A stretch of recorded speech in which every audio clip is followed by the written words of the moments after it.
everyone. Welcome to James River 10 Ed Club. This morning we'll be hearing from Morgan Rhudy. I come from a family of talkers. Conversation is really important in my family, and I believe that is because of all of the hours that we spend together around the family dinner table throughout the course of my life. My grandma, on my dad's side, likes to talk about people. In fact, she could talk for hours on the phone. We were very recently at her house for about 20 minutes, and during that time, the phone rang 4 times. My grandpa, on my dad's side, he likes to talk about places and weather patterns and history, and he could talk for hours on end to a wall, and has many times to me in my 17 years. My nanny on my mom's side was a hairdresser through her whole life, and she just likes to talk. It doesn't matter about what. She always joked that though she wasn't the best at cutting hair, people came to see her because they like to talk. And her husband, my papa, my grandpa on my mom's side, he doesn't say much, and I think it's probably because the rest of us take up so much time talking, but since someone has to wait their turn. But when he does say things, he really has something to say.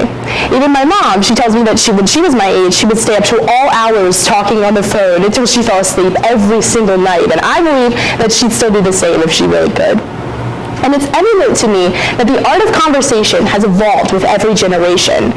When my grandparents were my age, their options for communication were to say it in person, to write it down, or to wait their turn for the landline. And when our parents were our age, their options were very similar. Added in the concept of email, and there were a few more landlines in the house, but really, when you think about it, all the ways that we have to communicate now, it'll blow your mind.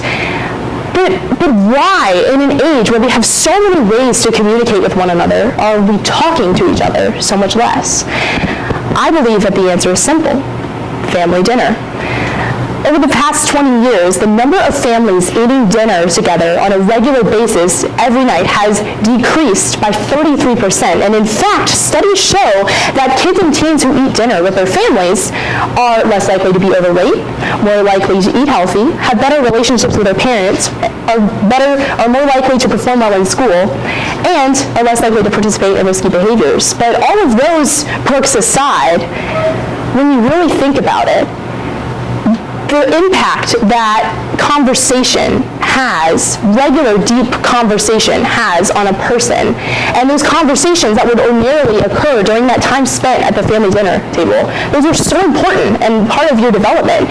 And I really think about how family dinner and conversation has shaped me into who I am and helped me find my own identity by talking out different points of view, talking about points during my day and things that happened, people I saw.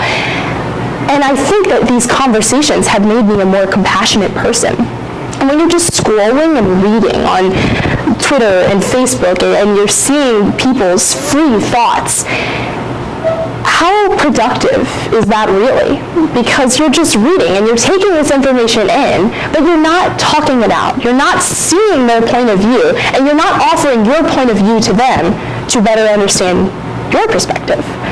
So how constructive is it really when you're not talking it out with someone?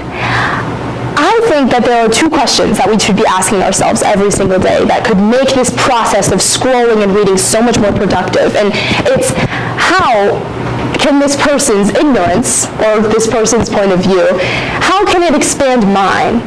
And how can this perspective alter my worldview? And I think that those are really, really important questions. I think that we should be taking pieces from different people and different experiences that we have and adding them to our own collective experiences. Because there's so much power in having the ability to communicate your ideas in a way that doesn't isolate yourself from those around you. And having good, honest conversation is the only way to do that. There is no shortcut to learning these skills. It cannot be done over text, through a Snapchat, DM, or arguing on the comments of a post. Growing up, my mom always said to me that your family are your only friends that you'll have forever. And when I was younger, I thought this was really dumb and cliche. Of course, I'm going to have other friends. But when you think about it, your family is all you have from the very, very beginning, and they're all that you'll have at the very end. And it is our job to work on those connections with our family.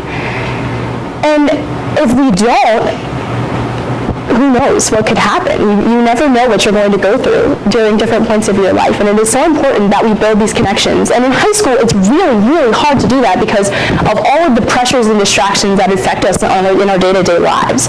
A lot of us do different activities than our siblings and have different interests than our siblings and our families, and we can't let these excuses get in the way of building these connections. There are many days that I come home from school and I feel like I didn't have a good conversation about anything important all day with anyone. I'll go an entire day and talk only about prom and the SAT and AP exams, class scheduling, college applications, and it is exhausting to have these short and shallow conversations over and over and over again. And I think that this is a testament to the pressures that we face as the next generation.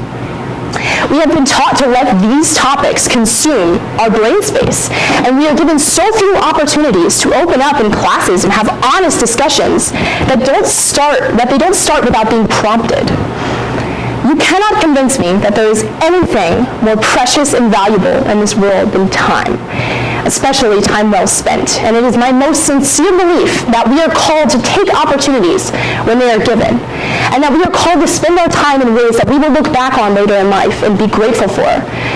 Because the truth is, we're all busy, and it is necessary that we make time to have these conversations and to connect human to human, voice to voice, face to face conversation.